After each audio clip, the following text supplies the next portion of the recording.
Hey, beloved, welcome to another chapter of the book of Sean. It's good to see you. Thank you for tuning in.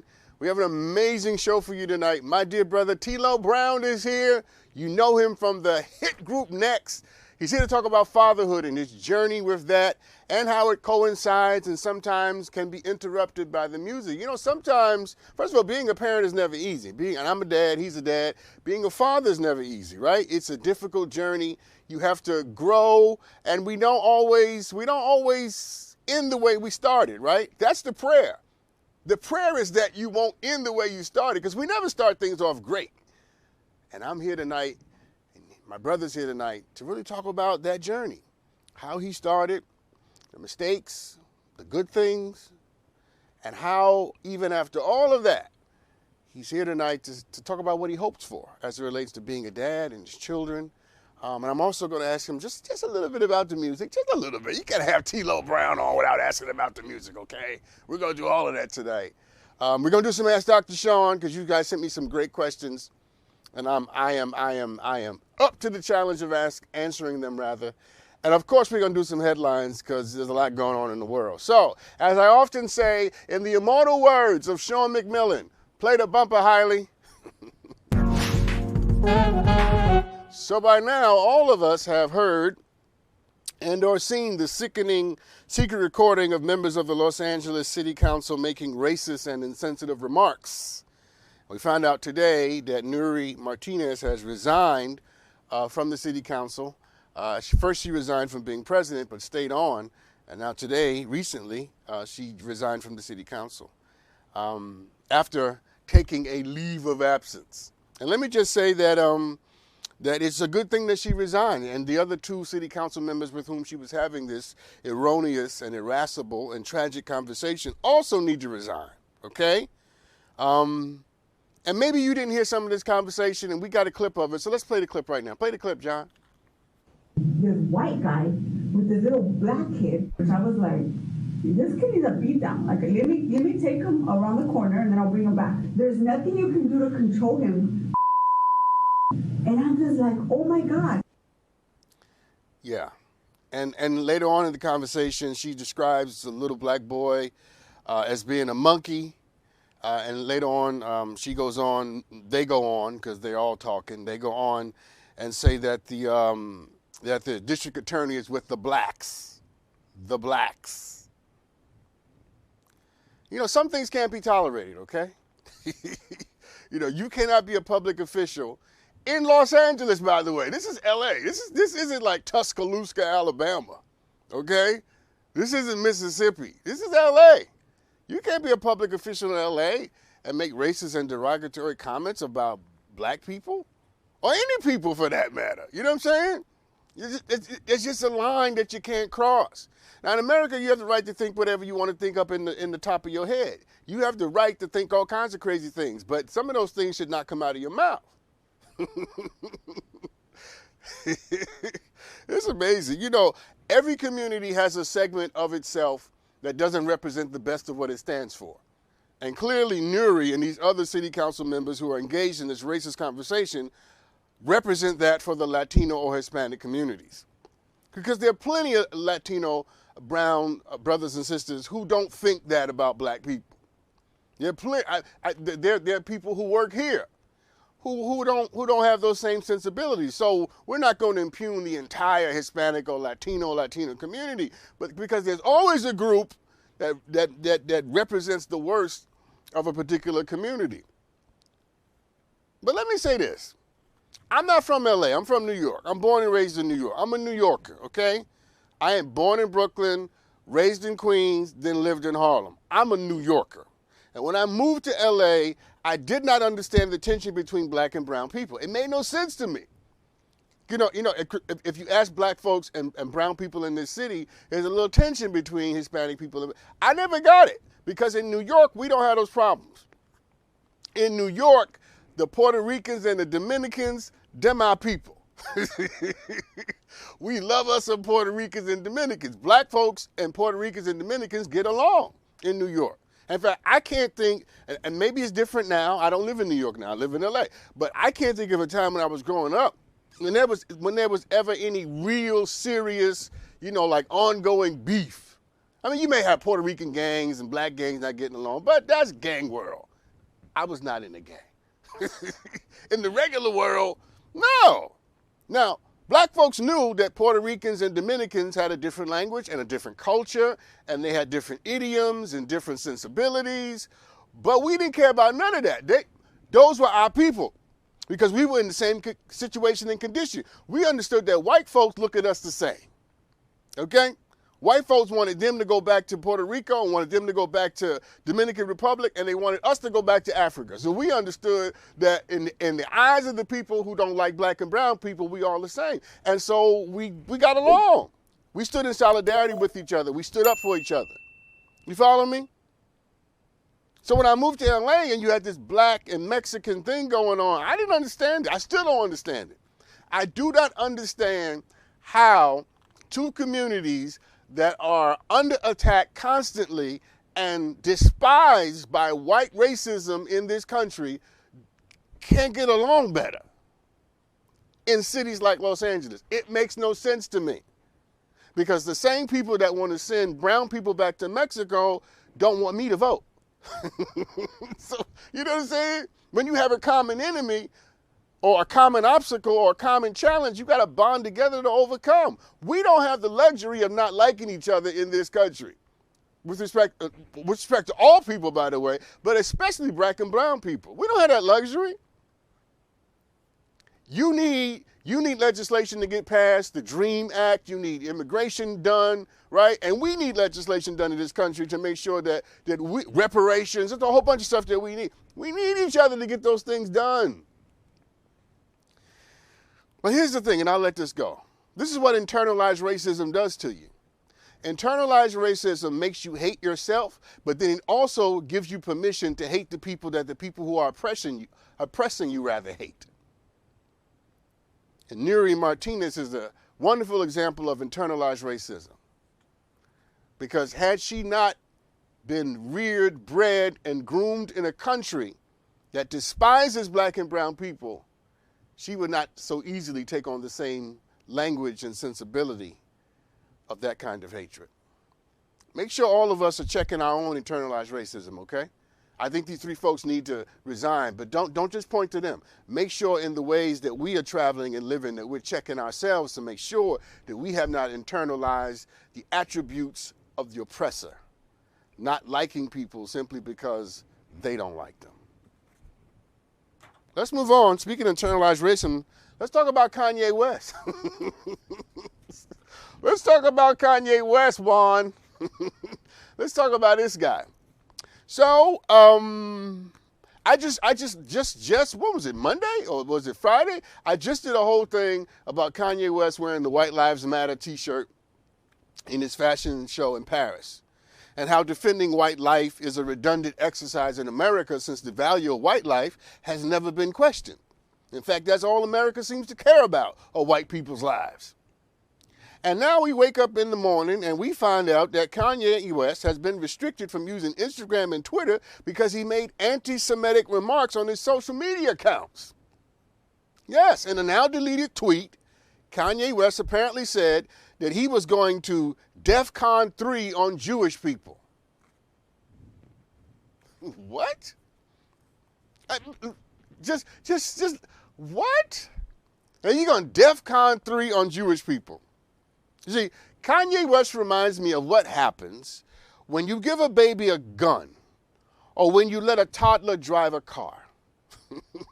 The point being, when you give somebody who is irresponsible too much power, they end up destroying themselves or hurting everybody around them who happens to be close to them. And that's Kanye West. We have given this man too much attention, too much accolade, too much whatever the word is, too much validation, and now he, being irresponsible emotionally and now politically, doesn't know what to do with all that we've given him. And I don't know Kanye West, and I never met Kanye West, but from everything that I see in public, my dear brother, because you are my brother, you need to go and this is my professional opinion, you need to go somewhere and get your life together, sir. And you guys know that I don't come down on celebrities. I don't talk bad about people. I am rooted and grounded in love. That's my thing. You follow me?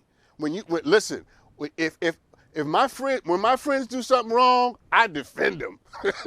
I'm the friend that go, he didn't know what he was saying, because I'm rooted in love and forgiveness. But when it comes to doing stuff that's self-destructive, loving Kanye West, because he is my brother, requires that I say to him, you need to get yourself together. You're not as wonderful as you think you are. You're not as perfect as you believe. No, sir. No. Sometimes you listen to him and you think that he is grounded and intelligent and brilliant. And then sometimes you listen to him and you think he's completely lost his mind. You don't know which one is going to happen when he opens his mouth. And this kind of bipolar way of being in the world has to be exhausting for the people who are close to him. The people who actually are in his life have to be exhausted by the fact that he can be brilliant and wonderful and then go on Twitter and Instagram talk about DEFCON 3 and Jewish people. Anti-Semitism is not acceptable. It's not acceptable no matter who does it. When white people do it, or when black people do it, or when anybody does it, it's not acceptable. Black folks are the last people on the planet who should be running around making racist or bigoted remarks to other people because of what we've been through. We should be deeply and profoundly sensitive to hurting communities or judging communities because of what one or two people do, because that's what was done to us.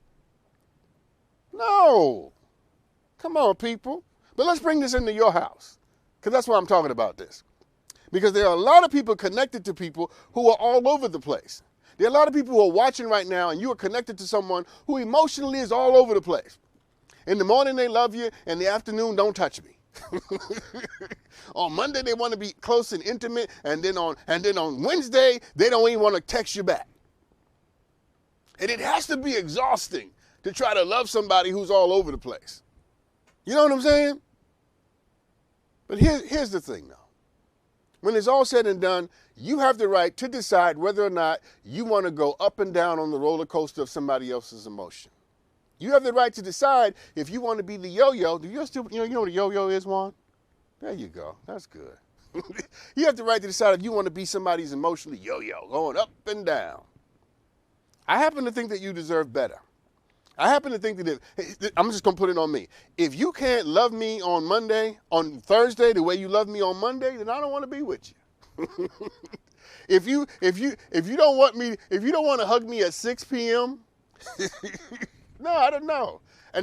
But you was trying to get a little kiss at 9 a.m. I don't want that. And I don't want that for you either, because what you deserve is somebody who can be there consistently emotionally and is clear about how they feel about you. Because when somebody loves you, there should be no doubt. I got a couple more, Tilo, then I'm coming to you, brother. All right, let's talk about Lee Zeldin. So Lee Zeldin is the Republican nominee to be the governor of the state of New York. And he's been hammering Democratic Governor Kathy Hochul over public safety and crime in New York. But ironically, not long ago, outside of Lee's home, while his two daughters were in the house, there was a shooting that took place right in front of his house. A shooting, people. It was a shooting that wounded two teenagers, and of course, it threatened the lives of his daughters because they were in the house. And you know, bullets don't have names, right? Bullets don't care. And there was a shooting right outside of his house.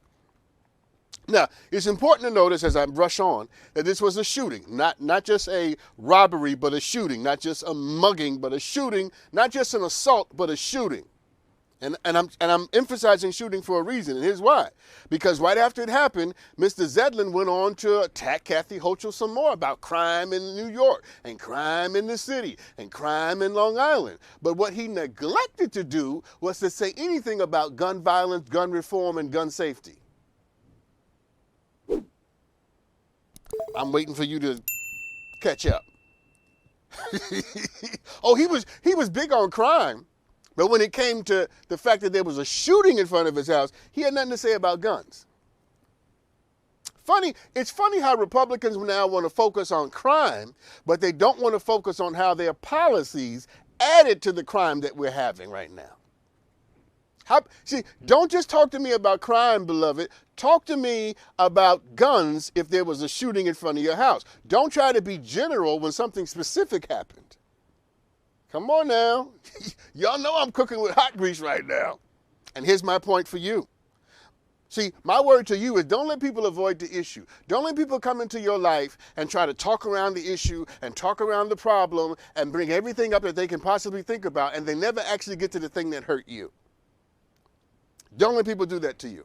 Because people will love to dance all the way around everything, and then at the end of the day, they never put their finger on the thing that broke your spirit. And if you let people get away with it, it's not their fault, it's yours. Call a thing. Say what it is, name it, own it, and claim it, because that's how you make it better. All right, here's my last one. Here's my last one, Tilo. My last one, Juan. All right. So, you guys heard about after Monday Night Football, you saw how Devontae Adams pushed down the cameraman, and now he's being charged and investigated. But when I saw that, it reminded me of what happened to Bobby Wagner, who plays for the Los Angeles Rams. And not too long ago, a protester named Alex Taylor ran on the field carrying a pink flare and a smoke bomb during the game when the 49ers were playing the Rams. And the security was trying to tackle Alex, and they couldn't get him. So Bobby Wagner, as you see there, helped them and tackled Alex. But now this guy, Alex, as I rush to my close, running across the field with a smoke bomb and a flare, he had the nerve to go and press charges against Bobby Wagner for tackling him for jumping out the stairs and running across the field. In the immortal words of my mama, what in the hell is going on in the world? How you going to jump out the stairs, run on the field with a flare and a smoke bomb, and then you get tackled, and now you want to press charges against the people that tackled you? You're not a victim, sir. The moment you jumped out of your seat and jumped down on that field, you raised your hand to be tackled. I got to go because I got to take a break, but I hope that some judge throws this out. Okay? And my final word to you is this. Don't let people try to convince you that you are the problem when they were the ones that messed up. Come on, Dr. Shaw. We'll be right back with Tilo Taylor right after this. My guest tonight is part of the hit group Next.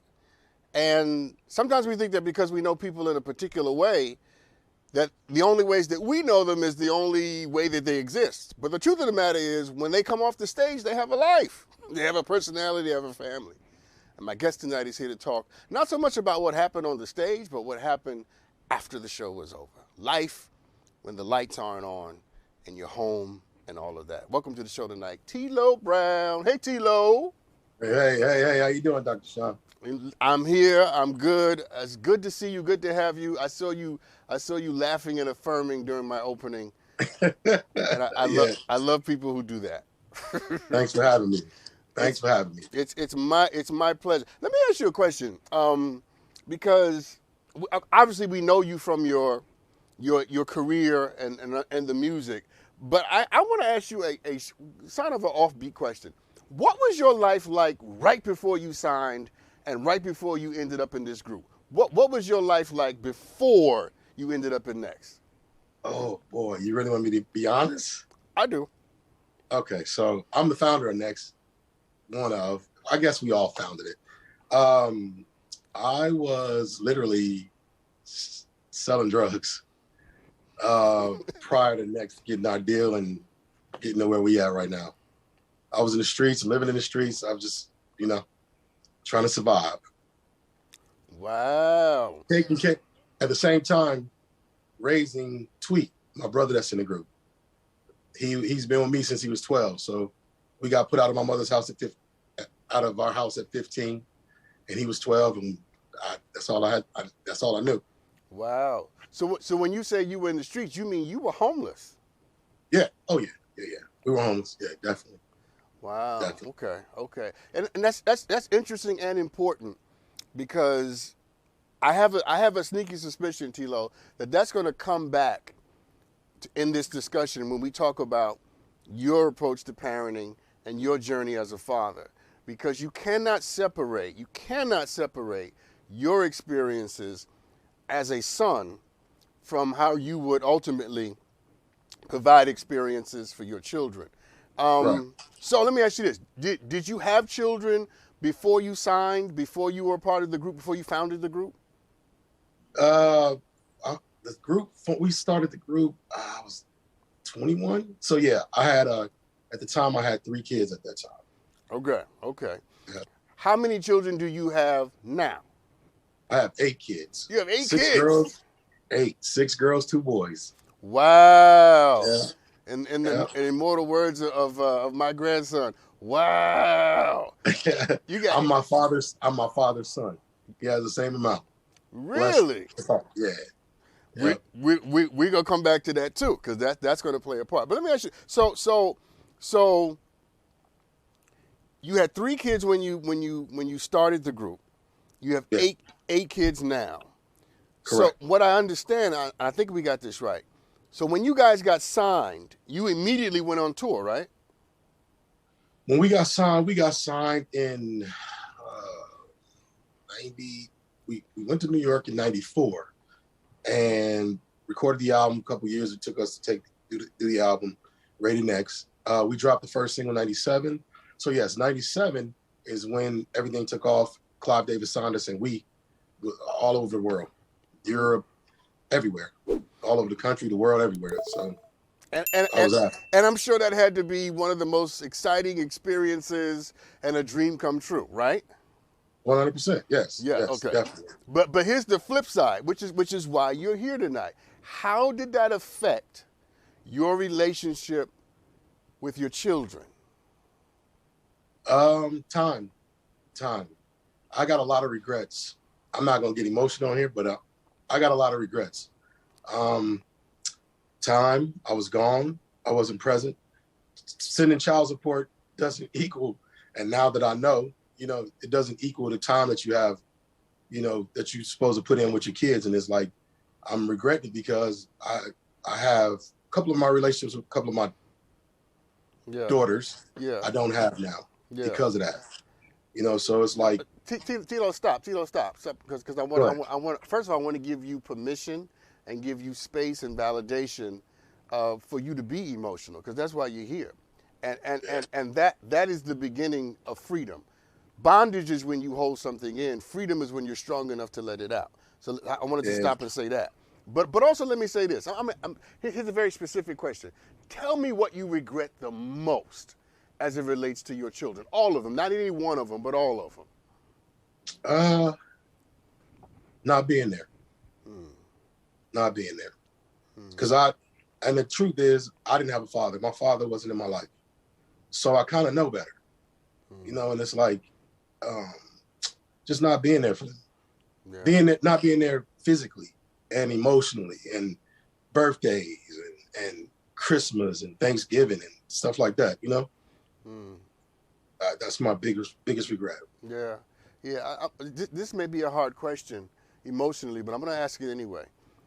What do you think, if I was talking to your children, what do you think they would say about you as it relates to their growing up and that time of your life? He wasn't there. Yeah.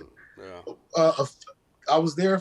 It's weird because I was there financially. I wasn't there physically and emotionally.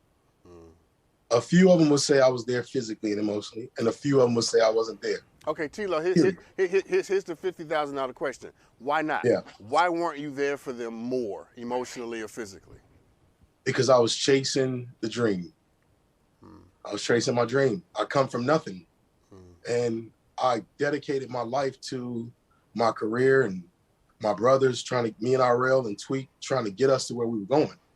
Because I felt like if I did that, it would financially take care of everything, them, my kids, me. And, it just didn't, it worked because, of course, we sold 18 million records, 8 Billboard Awards. The success for the group was there, but the relationship for me and my kids suffered. And I'm assuming suffered in a very dramatic and significant and important way. Tell me what you wish you had done better? And I know you're gonna say spend more time, but be specific. Like what do you wish you had done more of as it relates to them? Just put more effort into it. Just put more effort. Just try harder. And like I said, I know better because my father was never there for me. My father came into my life. He never claimed me. He came into my life once he was dying, like almost on his deathbed. So, me and him talked for a whole week straight, 7 days on his deathbed. He explained to me why he wasn't there and what the situation was. But me going through that, I should have known better. And there's no blueprint to being a father. There's no book to being a father. And so like I said, was so focused on the career, getting out the streets, leaving the drug game alone. I was so focused on taking care of my brother, taking care of my kids financially, thinking if I'm giving them child support and I'm taking care of them financially, I should be good. And it don't work like that. No. And I'm living with regret every day with that. But here's the thing though, Tilo, and let's act like it's just me and you having this conversation, right? Right. You were put in a situation where you were trying to give your children something you never had. Correct. You were trying to give them something, and we assume that when a parent isn't there, that we should know better because our parent wasn't there.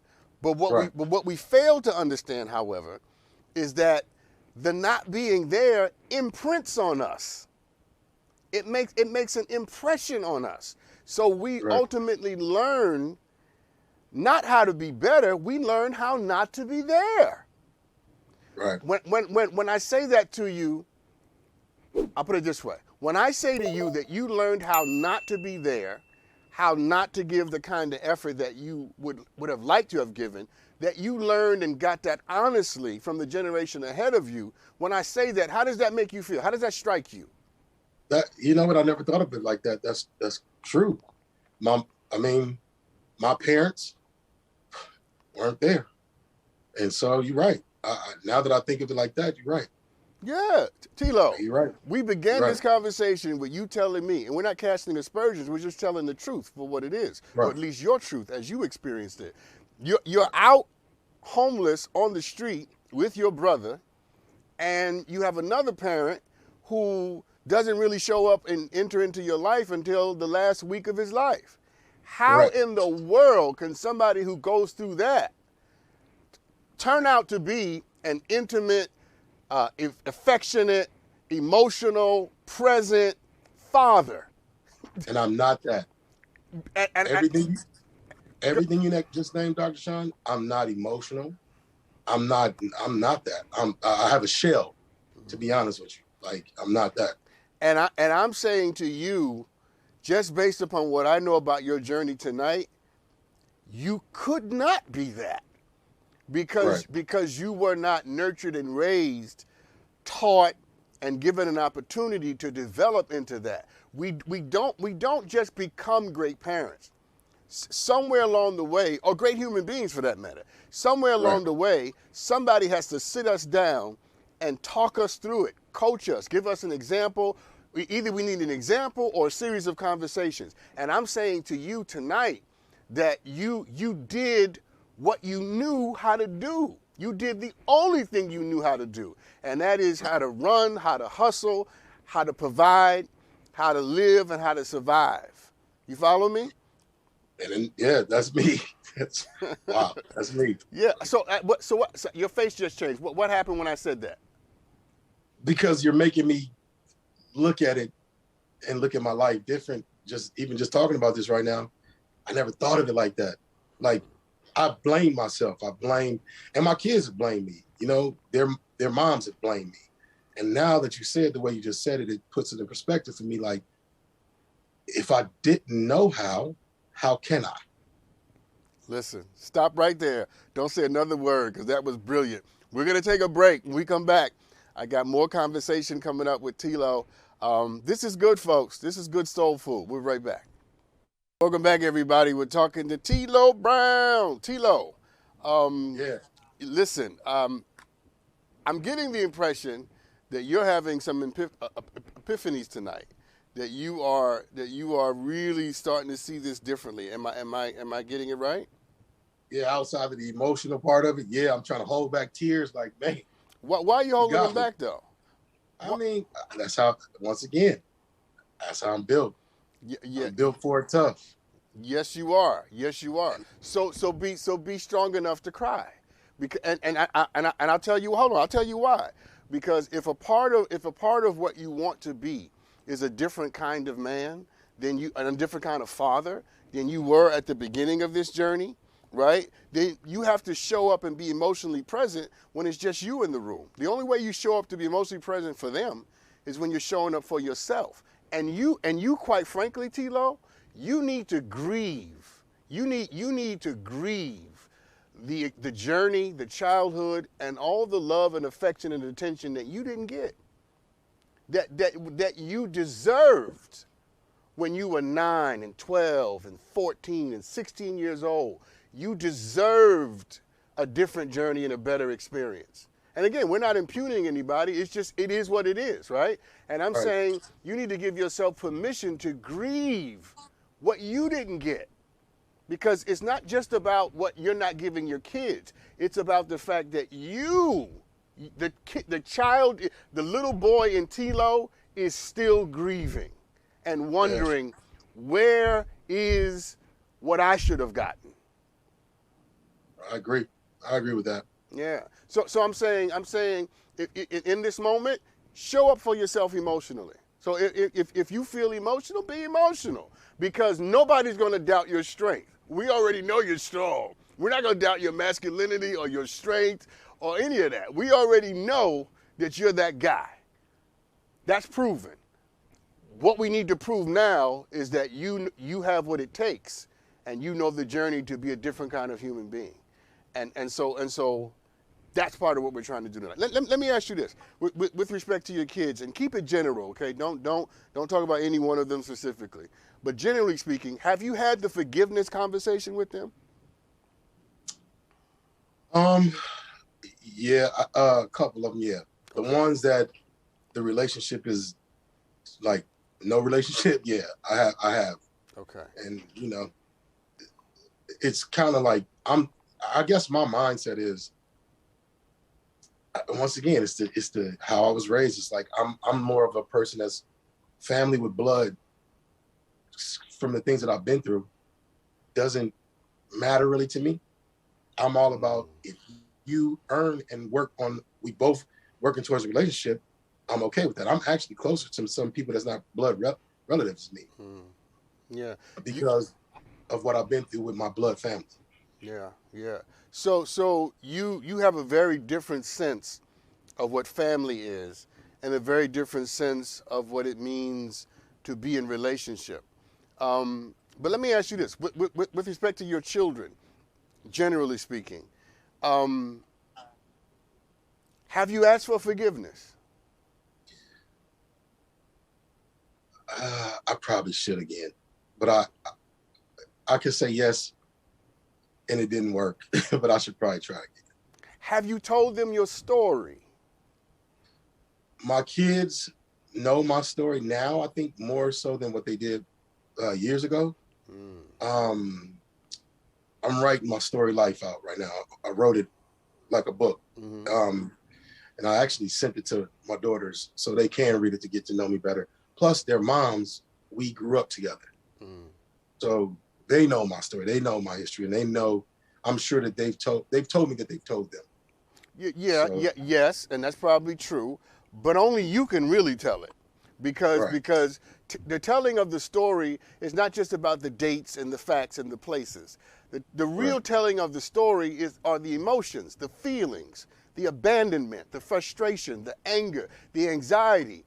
Here you are, a teenager yourself, and you're taking care of somebody who's 12 years old like you his daddy. To this day, we've never been back to her. I mean, to this day, we've never been back home.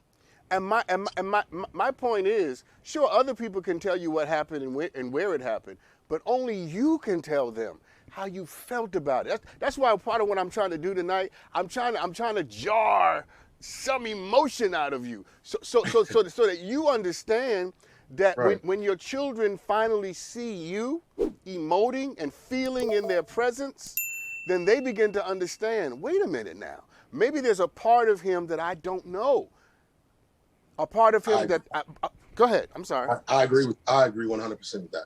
So, I so, agree 100%. so what I'm going to encourage you to do is to have another series of conversations, but not just about what happened, but about how you felt about what happened and what it did to you. And of course, what we've discovered tonight, how it impacted your ability to be a father and impacted your ability to be present. Because I don't care what nobody says, you simply cannot give people what you don't have. I agree 100%. And Never thought of it like that. Now I do. Right. You came to the moment of being a father without a bunch of things that you need to be a good father. But that doesn't mean that you can't have it now, because the great joy of life and one of the great things about God is that the Creator allows us to live a little while and to learn a little while and to grow a little while. So let me ask you this, and I'm running out of time, but let me ask you this. In what ways are you different than the man you used to be when this journey started? I'm totally different. I've changed my life. I don't, I have, like I said, I live with regrets. Dealing with different relationships, I've hurt people. It makes me sick to my stomach what some of the things I've done. I've changed. I'm older now. You know what I'm saying? I'm older and basically mature. I've matured. I've grown up. At the age, I'm telling my age, I'm 49 years old. Mm. I just actually started maturing at 48 and becoming a man at 48 years old, because you got to think, I went from nothing to having everything at my fingertips, the world. And I've heard a lot of people, kids, mothers, ex-wife, like, you know what I'm saying? I've done a lot of stuff that I have regrets for. My kids. So now if I really want to right my wrong to everybody that I've heard. Yeah, no, I experience you as being very sincere when you say that, and I'm glad. Listen, whenever transformation happens, it happens, and whether it happens early or late, yesterday or a year ago, I'm just glad that it's happening. Let me ask you one last question. What would you say to your younger self? Talk. Just take a little time and talk to the kid in you that was homeless and running for his life. Ooh. What would I say to myself at that age? Let that out. Let that out. Oh, man. That's a deep question. What would I say to myself back then? I don't know. Everything's going to be all right. I don't know. It's so much. Like, if you know my history and my backstory. Ooh. Listen. I'm going to talk to him for you. Can I do that? Please do. Okay, good. Yes. I want your permission. So here's what I want to say to him. The first thing I want to say to him is thank you. Tilo, young Tilo, I want to thank you. I want to thank you for being strong enough and fast enough and adept enough to keep us alive. I want to thank you for all the nights you had to scheme and scam, and you had to work your way to find out how you were going to put bread in your belly and in your brother's mouth. And young man, I want to thank you. I want to thank you for being the kind of human being that could not be broken by all the things that were trying to break him. But I also want to say this to you. Young Tilo, I want you to know that I got this now. You don't have to worry, and you don't have to drive this car, and you don't have to, I got it now. You got me here, and I'm going to get us the rest of the way. Man. Yeah. That's freedom, sir. That's freedom. That's freedom. Oh, man. Yes, sir. You're going to make me cry. You're going to make me cry, Tilo. So many, oh, man. People don't know. People don't know my story. Yeah.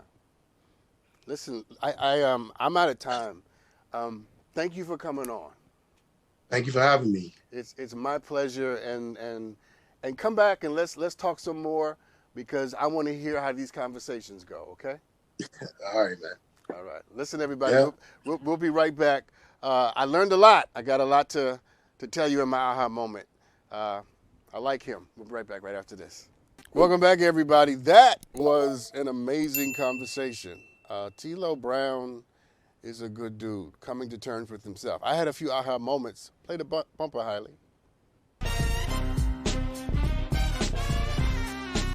So, well, first of all, he had some aha moments, didn't he? And one of the aha moments that he had was to realize, and it sounds cliche, but people don't realize it with respect, or they don't apply it to their own journeys. And that is, you simply cannot give people what you don't have. You know, our kids need to understand, and I say this as a parent, our kids need to understand that we was broken when we had you, right? In the same way that our parents were broken when they had us. Now, nobody comes to the moment of parenting fully healed or fully developed. And some of us come to the moment of parenting deficient, denied of the things that we should have gotten and deserved. And one of the parts of this conversation that I thought were powerful, the end of the conversation particularly powerful, but one of the things I thought was powerful in this conversation was when when Tilo began to realize that there are things that he should have gotten that he didn't get. How can you give somebody that which you do not possess? I think one of the better parts of that conversation was the end of our talk together when I asked him to talk to his younger self and then asked permission to talk to his younger self on his behalf. You see, all of us need to thank the younger us, that younger version of ourselves that was idealistic enough and strong enough and courageous enough and proud enough and resilient enough to get us here. And before we condemn or critique or criticize the you that we used to be, how about we say thank you? How about you thank yourself with all of your imperfections for having enough temerity to get you here? Yeah, that's an aha moment. All right, let's do some Ask Dr. Sean. Play the bumper again, Hailey. All right, let's take a look at this quick video. Hi, Dr. Sean. My name is Leanne, and I'm from New Jersey. I just lost my job and had a recent miscarriage, and I'm looking to kind of understand what God's purpose is for my life. Do you have any advice you can lend me? I'd really appreciate it. Thank you. Wow, that's such a deep and substantive question. Let me begin by obviously saying that from my tradition, a lot of prayer, a lot of meditation, a lot of spending time with the Creator and trying to understand the message and the meaning and the loss. I would also encourage you to surround yourself with people who are substantive. This is not the time in your life where you need to be around shallow people who just want you to turn up and no, having fun is important and being happy is important, but if I hear your question correctly, what you're looking for is understanding, to be grounded and to have some sense of meaning in the midst of your tremendous loss. And I'm saying other people around you who are grounded, who are spiritual, who are wise, can help you hear and see things that you may not be able to pick up on your own. More importantly, they may be able to feed your soul.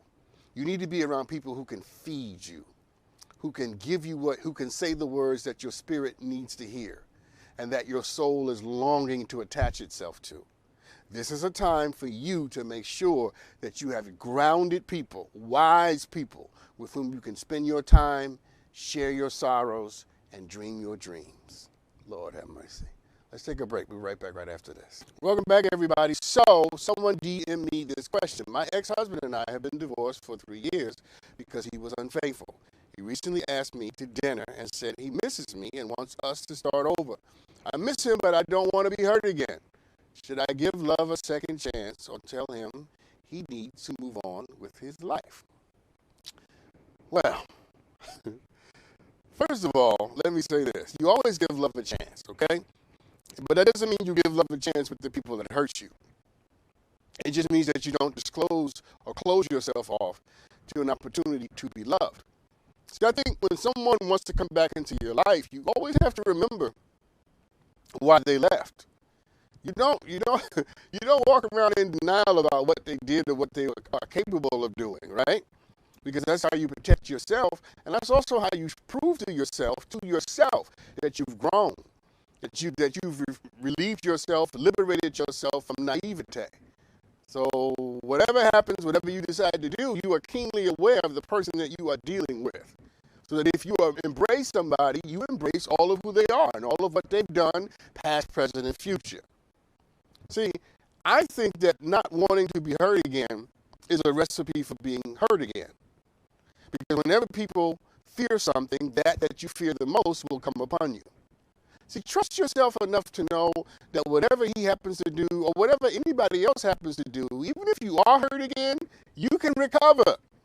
You're not some weak, insignificant little child who's not strong enough to get back on your feet again. You can get up on your feet, love again, work again, strive again, build again, live again. So stop not wanting to be hurt again and start wanting more so to live and to love and to enjoy. You see, you make this decision not from a place of fear. Make this decision from a place of strength. And if you believe on some level that he might be able to provide some level of joy and pleasure and intimacy and happiness, then maybe you do. But what you never want to do is to be so afraid of something that you back yourself into a corner and ultimately not allowing yourself access to many of the things that are trying to make them their way rather to you. I don't know him well enough to know whether or not you should give him another chance, but here's what I do know. You should always put yourself in a position to be loved and cared for. What you need to do with this person, with this ex-husband, is to give this situation more time. Because time will tell you everything. And time will tell you how he will react when he doesn't get what he wants exactly when he wants it. I would say to you, still be in conversation maybe, still spend time, but make sure you extend the waiting period. Don't make any declarations or commitments or give up any parts of your body or anything for a significant period of time. And it's not just about him working his way or earning his way back into your life. That's the wrong way to see it. It's about you making sure that what you know about him has been overcome by new things that there are to learn. Because at the end of the day, if time shows you that everything you know is all there is to him to be known, then I would say to you, move on. All right. Let's take a look at another video. Play the video. Hey, Dr. Sean, I'm Kendra Steven and I need some advice. Someone I know likes to dress really provocative when I invite them out, no matter where we go. Should I say something to them or should I stop inviting them out as much? Listen, how about you stop caring about it so much? How about you enjoy the friendship and the person? How about you start considering the fact that, and I'm not coming after you, I'm just saying, how about you realize that there may be a story to how she dresses. There may be a narrative to why it is she presents herself in the world that way. And maybe you should get to know that story before you condemn the behavior. You follow what I'm saying? I get it with people, you want people to present themselves well among your friends and your family and your coworkers, and oh my God, here you come dressed like this, but I just happen to think that there's always a reason and a cause why people are doing what they're doing. And when you care about, people who don't care about you they don't even want to have access to the cause. They just critique the behavior. And they have a right to do that because they don't care about you. But people who do care about you have a more responsibility to dig a little deeper. What I would say to you is dig a little deeper. Find out what it is about her life, her journey, her pain, her joy, her everything that predisposes her and leaves her no other choice but to manifest and to present herself in the world this way.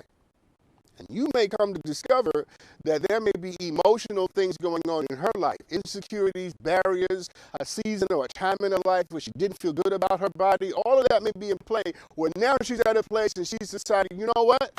God gave me this, and I'm going to let the world see it. Because I spent too much time in the bruising darkness, hiding in the shadows, licking the wounds that I never should have had to deal with. See, just me saying that in her voice as if I was her makes you think about it differently.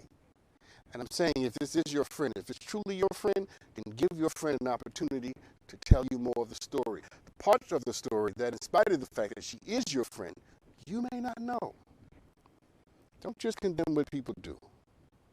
I'm not saying you don't have that right. Also listen to why they do it. Okay?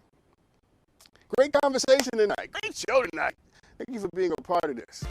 I learned so much tonight. I got so much out of this. I love it when strong black men are trying to do better, trying to go in a different direction and reconcile themselves to their future. Tilo Brown is one of my new heroes. He's going to be all right. And guess what? So are you. All right. I'll see you next time. We got to end of the week show. Y'all be good to each other. I love you.